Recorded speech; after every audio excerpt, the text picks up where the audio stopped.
Good evening, my dear students. This is your teacher Abdul Rahman. In the previous class, we have studied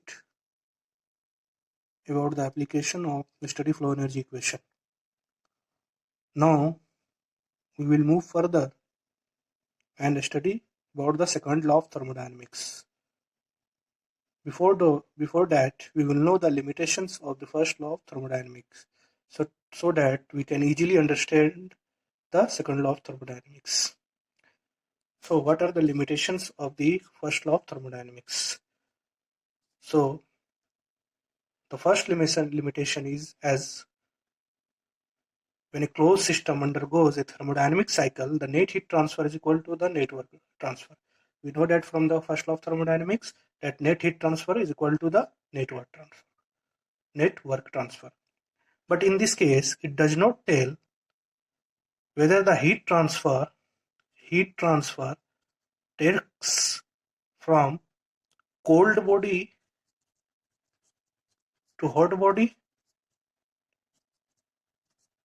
or hot body to cold body. It does not tell about the direction of heat flow.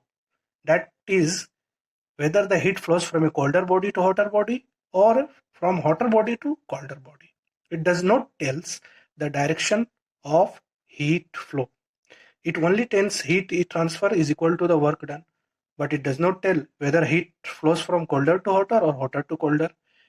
So it does not gives the direction. It does not tell about direction. Does not tell about direction. Also, it does not tell under what circumstances or under what condition this heat transfer takes place.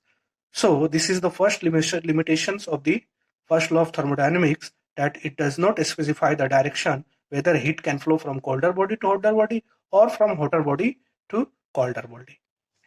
The second limitation is the heat and work are mutually convertible. So, we know that work can be converted to heat 100%. 100% conversion of work is possible. 100% conversion was possible into heat. But heat cannot be converted into work, cannot be converted 100%. We know that. We can also understood it by an example. All of you have filled the air in a tube, fill the air in the tube of a bicycle. For filling the air, you have pumped the machine to fill the air. When you pump the pumping machine, then after a short time, the pump gets heated. That means when you are pumping, that means you are doing some work, and that work is converted into heat. When the pump heated, it shows that work is converted into heat. But the reverse is not possible. When you will heat a pump, it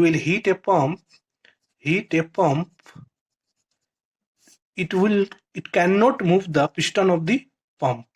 That means work can be converted into heat. 100% conversion is possible.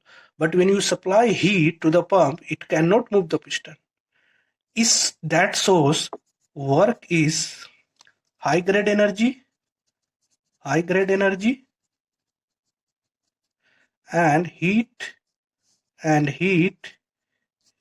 is low grade energy. Heat is low grade energy. That means high grade energy work can be 100% converted into heat, but heat that is a low grade energy cannot be 100% converted into work. But we know that from first law of thermodynamics that heat and work are mutually convertible. But this example shows that heat and work are not mutually convertible. So these are the two limitations of the first law of thermodynamics. And it is rectified by the second law of thermodynamics. These two limitations are rectified by the second law of thermodynamics. Now we will see what is second law of thermodynamics. So in second law of thermodynamics, there are two statements. First statement is Kelvin-Planck statement and second statement is Clausius statement. So by the Kelvin-Planck statement, it is impossible to construct a heat engine working in a thermodynamic cycle to extract energy from a single reservoir and do equivalent amount of work. That means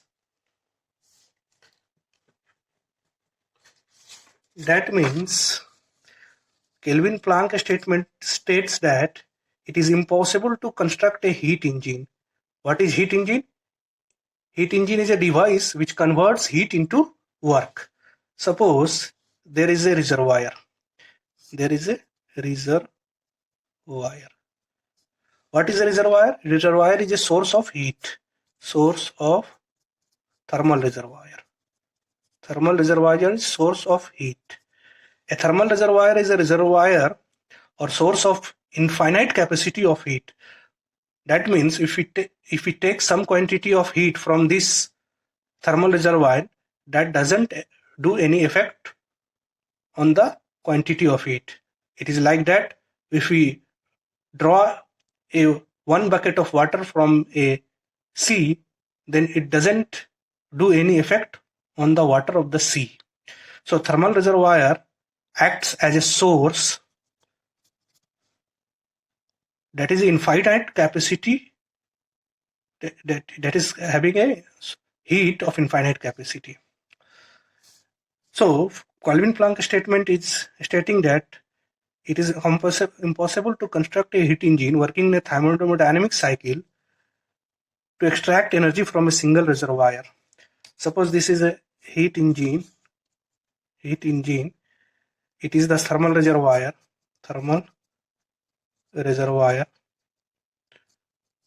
So for any heat engine, it is impossible to extract heat. Extract heat means it is taking heat from this source and do equivalent amount of work, and it will do a work. How much work? Equivalent to extracted heat. That is extracted heat.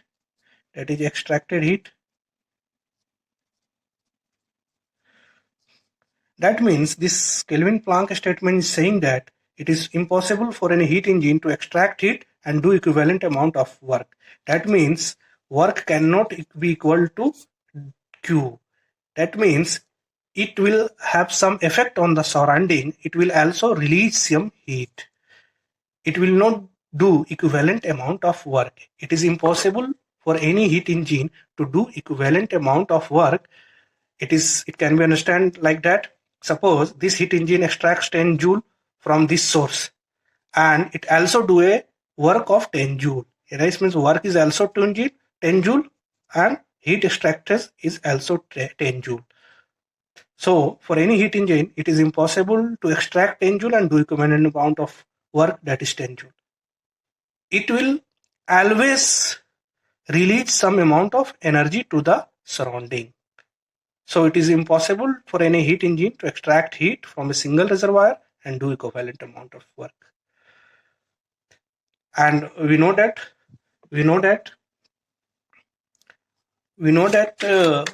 from the first law of limitation that heat and work are mutually convertible. So the second Kelvin-Planck statement states that heat cannot be converted fully into work. It will lose some amount of heat to the surrounding. Similarly, there is a Clausius statement, and Clausius statement states that for a self-acting machine working in a thermodynamic cycle process, It is impossible for a self-acting machine working in a thermodynamics process to convey heat from a cold body at lower temperature to a hot body at higher temperature, unaided by an external agency. Means a device that is working in a thermodynamic cycle cannot convey heat from a colder body to hotter body without any external help.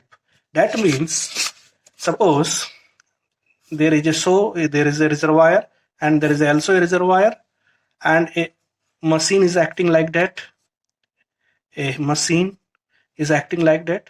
So for any machine, it is impossible to take heat from a reservoir that is kept at lower temperature. That means T2 is less than T1. Here it is T1, here it is T2. That means it cannot take heat from a lower temperature reservoir and convey it to a higher temperature reservoir. Lower temperature reservoir. So for this machine, it is impossible to take heat from a lower temperature reservoir and convey it to a higher temperature reservoir without any external help. It can convey heat from a low temperature to high temperature when we supply some work on that. Means we will do some help to this machine by doing work on it, then it convey heat from a low temperature to high temperature body. So the limitation in the first law of thermodynamics is that it does not tell whether heat will flow from colder body to hotter body or hotter body to colder body. So we know that heat can flow from hotter body to colder body, but cannot flow from lower body to hotter body. So the Clausius statement tells us that heat can flow from lower body to higher temperature body when we do a work on the machine, then it will convey to temperature to lower body to higher body. So according to the Clausius statement, it is impossible for a self-acting machine working in a thermodynamic cycle process to convey heat from a cold body at lower temperature to body at higher temperature, unaided by external agency. It cannot convey heat from low temperature to higher temperature, unaided by an external agency. So hope you have understand it. This is the first law and second law of thermodynamics. So first, Kelvin Planck statement states that it is impossible to construct an heat engine which extracts heat from single reservoir and do equivalent amount of work. And Clausius statement states that it is impossible to convey heat from a low temperature body to a high temperature body working in a thermodynamic cycle unaided by an external agency. Thank you very much. Hope you enjoyed it. Please like my YouTube channel, subscribe it, and comment it. Thank you.